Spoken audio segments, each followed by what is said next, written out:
Hey everybody, Nick here, and today I got a review for you of this big guy, and it is holy crap big. It's the Todd Begg Field Marshal Steelcraft series. I want to thank my buddy Christian for sending this guy along. Thank you very much. And let's do a size comparison here because holy crap, this is big. Here's your Ontario Rat number 1, so you can see that the blade is absolutely dwarfing the Rat 1. The Rat 2 is even more tiny. Right here is your Reate Knives large Shabazz, which again has a tiny blade next to this guy. Spyderco Delica. Another kind of wider, taller blade is your Spyderco PM2, but again, it looks pretty tiny next to your big old hunk of steel here on the Field Marshal. And, yeah, your ZT562CF, which is actually the same blade length, although a very different profile overall. What's saying this is in the Todd Begg Steelcraft division, which is made by Reate Knives, a company based in China. Really pretty excellent work off of them. But there you go, and so you can get this guy, the mini bodega, as well as the Steelcraft Quaken, this here. And so check out those reviews too if you'd like. But there you go. And then finally, there is no disassembly for this. We'll talk about why in a little bit here, but unfortunately, it's just not possible for this knife. So let's go ahead, jump into the good, the great, the bad, and the ugly, as always. So first off, on the good side, I actually like the fact that there's this little drop down up here. Not only does it make the flipper tab, which is freaking huge by the way, a little bit less prominent because it doesn't stick that far up off of the pocket, off the scale here, but it also gives your thumb a nice place to hang out as you're using this knife and as you're cutting with it. I like very much these little thumb drops, and so it's good to see one here. Next thing, I like the lanyard tube very much here. I tend to prefer lanyard tubes that basically don't exist or act like they don't, and this is one of those. Here it's very easy to get a lanyard around this little post here, but if you don't ever use a lanyard, you don't even realize that that's there. It's the very best thing that a lanyard tube can be. Easily accessible to lanyard people, but out of everybody else's way. Next thing, the clip on this guy is nice. It's got lots of spring to it, which is nice. It's very pretty, for that matter. It's got the Todd Begg little ball bearing thing, which makes it easy to get into the pocket. And, you know, it's a nice clip overall. This interior milling is maybe a little harsh on whatever fabric you're using if it's particularly thick, but you know what? It's fine. Speaking of the interior milling, this knife has a bunch of interior milling. I'll see if I can show it off if I find my flashlight here. Here we go. You can see on the inside here that we've got all kinds of big old pockets on the inside and then even on the bottom part.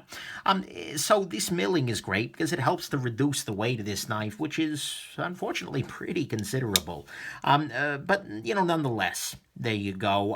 That definitely helps, and it also helps the balance of the knife a little bit. The finger choil on this knife is nice. I'm always a big fan of a finger choil, and maybe if you've got bigger fingers, this isn't going to work, but for me at least, it does work nicely, and it gives you the ability to kind of choke up on the blade for precision cutting in a way that often isn't the case, especially on these huge knives. So that's nice. The blade steel on this guy is S35VN, which is just fine. It's a good steel. I like it very much. One of my favorites. No issues there. Fit and finish on this guy is very good. Reate fit and finish is always very good, but this is no exception here. And then finally, on the good side, what could easily have been the great is the action. This has a very nice action. The detent is excellent. It fires like a dream. You've got this big, heavy blade here, and so as a result, it falls shut very nicely. It's running on IKBS bearing system here, probably ceramic, although it doesn't specify, and I wasn't able to pop the guy open. But still, the action on this guy is very, very nice. Big fan of that. Just works out nicely. So there you go. That's the good. Great action, nice fit and finish, good blade steel. The finger choil is a pleasant thing. You get internal milling. You get a lock bar insert and over travel stop. Don't know if I mentioned that, but it's there. Get a nice clip and a nice lanyard tube. And this little area here is kind of a nice thing, ergonomically speaking. So let's talk about what's great. So what's great about this knife is actually the style and some of the details that they use to show that. This is a Todd Begg knife, and Todd Begg is one of those makers who kind of has an instantly recognizable style. A lot of his knives are very different, but all of them look like a Todd Begg knife, and this definitely looks like a Todd Begg knife. Some of his signatures are in here. For instance, right here, we've got the little fuller, complete with holes through it. And that's kind of a beautiful thing, just because it's so uniquely Todd Begg, and it's good to see him here. You also get this nice fluting going on here, which is a beautiful thing. The back spacer is kind of neat looking. It's like some kind of crazy conveyor belt. The stonewash on this guy, you can see here, hopefully, that there is a stonewash on top of this anodization, which is nice. And you get these little border areas around this little bit of fluting here. It's very, very nicely done. And you also see that as time, as you use this knife more and you hold it more, the anodization kind of fades a little bit and changes color. So it can look more gray in some lights, more in some areas. It's a beautiful thing. And in fact, this has a unique distinction in the knives that I've reviewed. Every time I get a new knife, I'll always show it to the fiance and just say, hey, what do you think?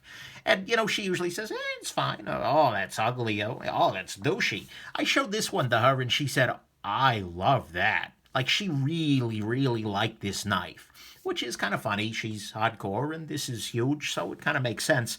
But nonetheless, she is absolutely in love with this knife, and that's kind of unusual and really neat. And it shows that this has a distinct style, enough to inspire her love. So, there you go. That's what's great to me, is that this is deeply a Todd Begg knife, and the style and the details used to get it there are just on point. So, well done there. Let's talk about the bad. So on the bad side, first off, this knife is, at some level, not all that different or interesting. It's an S35 VN titanium frame lock. What makes this interesting is the styling and the details. And on the mini bodega, because it's a much smaller knife and they're charging a similar sort of price, it was very, very dense. All the detailing was everywhere. There was no part of that knife that really felt like, oh, they didn't do a whole lot here. Whereas on this guy, because it's a much larger knife, it's spread a little bit more thin. And so, for instance, some of the little, really neat touches are gone. On the bodega, this little surface on the inside of the backspacer was done in their cracked ice finish, which was a really nice little surprise to look in there and see. And on this guy, there's no such surprises. And, certain areas, especially the blade, almost feel a little bit sparse, a little bit kind of, I don't know. And so the density of the Rococo that really makes a Todd Begg is just right on the edge here. They kind of did just as little as they could to make this a Begg and then stopped. And I kind of missed that at some level. I get it for price point, but still. Next thing, the fuller on this guy is going to collect crap. Absolutely, as you're cutting with this guy, whatever you were cutting this morning is going to stay in the filler, and the fuller that is, and mix with whatever you're cutting this evening. You need to clean the knife out thoroughly before you do any food prep if you use this for anything other than food prep. Although if you're using this for food prep, that's a little weird. Although, it's not so bad. The flipper tab's not so proud. Anyways, moving along.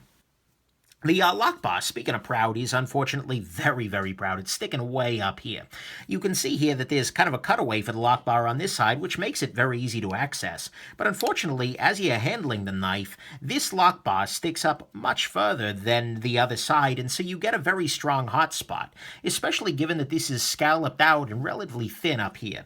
This is a really unpleasant thing, and it's kind of a big ergonomic loss on a knife that's otherwise pretty damn good. You can get past it. It's not the end of the world, but I just don't care for that. Next thing, as I'm holding this guy, particularly in this back grip that feels more comfortable, I really do feel like I'm very far away from the edge. I'm, reaching out to cut something. If I choke up a little bit onto then it's more okay, but this is a less comfortable grip for me than this guy is back here. And the fuller is really, I'm not the fuller, this little guy right here is really killing me in this grip, as opposed to back here. Again, your hands are going to vary, maybe you'll like it more, but that seems a little weird. Then the next big thing is that this thing is a big thing. I mean, seriously, you've got like 4 inches of blade. It's really, really wide across the blade. I mean, the blade on this is the width of an entire Spyderco Delica. Holy crap, that's insane.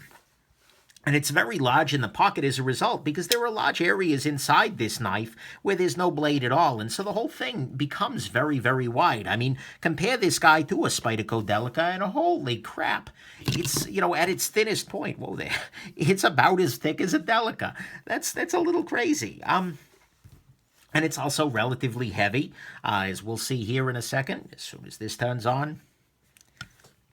You're looking at 6.5 ounces, and honestly, it's just not that much fun to EDC.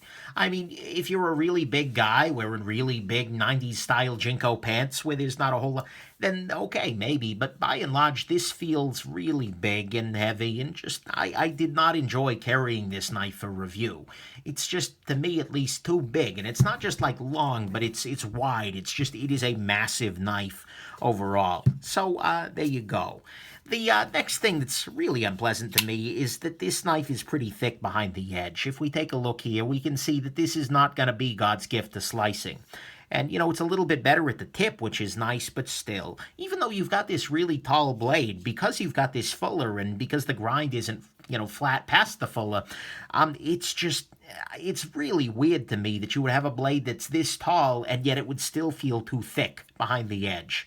That's a little strange, and it's just a question of the grind. I'm sure I don't know, maybe it was done to make the edge less fragile, but I just don't love it. I wanted this to be a slicing beast, and it's really, unfortunately, not. Then finally, this guy is a lot of money. You're looking at $460 for this guy. You know, look, it's a very, there's some complexity here in the detailing, and they've spent some time on the anodization and things like that. But at some level, it's an S35VN titanium flipper frame lock made in China. That seems a little bit up there. It's not completely out of line. You're not getting your face ripped off, and particularly if you love the styling. But oh boy, that one stings a little bit. So for me, that's what's bad here. It's $460. It's thick behind the edge. It's huge, just overall. The ergos are a little weird, especially with this little lock bar issue here. The fuller collects some crap, and the styling on this guy feels spread a little bit more thin than it did on the mini bodega, where it was really blow you away intense. So there you go. Let's talk about the ugly. So on the ugly side, this is a knife, well, it's got a free spinning pivot. So if you put a screwdriver in here and just turn, this side will turn with you. And it's not tooled on this side, so you can't stabilize it or anything. This could be okay, but they've used a bunch of permanent thread locker on this guy, which means that there's really no amount of friction you can apply over here that will stop the pivot from spinning freely, given especially that it's pointy and I don't know. And so you effectively have a knife that you cannot disassemble. Unfortunately, it's a knife with IKBS, which is going to require maintenance sooner or later. And so you have a knife that needs maintenance that prevents maintenance. Maybe you could remove the thread locker with some heat and a really high friction surface here, but whatever it is, that's really deeply ugly. In a lot of ways, the knife is kind of pre-broken. As soon as you need maintenance on the IKBS, you're going to be sending it back to China, just trying some crazy thing, you know, cutting a groove in there. I don't know. I really, really dislike that. I wish that they would either tool the other side of the pivot here, or better still, just make it so that the pivot is captive, so that it can't turn, and then we wouldn't have this problem. That seems to me lazy, and it's really, really ugly in terms of maintaining your tools. It makes this... I know you can fix it, but it feels more disposable that way, and that's not something I should be feeling on a $460 knife. So that's your ugly, is this whole pivot affair. Let's talk final conclusions here. Final conclusions, this is a very unusual, very neat, and very pretty knife overall. I mean, it's uniquely Todd Begg, and Todd Begg is one of the better-known knife designers out there, at least in the kind of wider public sphere. It's also, though, unfortunately going to be problematic for a lot of people, because, well, it's really big, and it's really wide, and it's really long, and it's just not that great for EDC for a lot of people in that way. It's also not a great slicer, because of the way that the blade is ground, and it's also Loctite and shut and hard to maintain. And that's really ugly in and of itself. And so the knife is absolutely neat, but I also think it's probably not going to work for most people. I think most people are going to feel the way that I do. Like, wow, that's pretty cool. Wow, great action. No, not for me. And so, you know, that's kind of where I land. But the thing is, if those issues, if the thickness, the size overall, the thickness of the edge and the maintenance thing don't bother you at all, then this may be a very good choice. And frankly, if you don't care about any of that and you want something that's crazy and flashy and huge, well, boy, does Todd Begg have a knife for you. But I'd say for the majority of people, this is definitely one you're going to want to check out first and make sure that it actually makes sense for you and for your life, because otherwise I think you may be begging for something just a little bit smaller. But there you go. Sorry, terrible pun. Hope this has been interesting to you, and have yourselves an absolutely wonderful rest of your day. Bye now.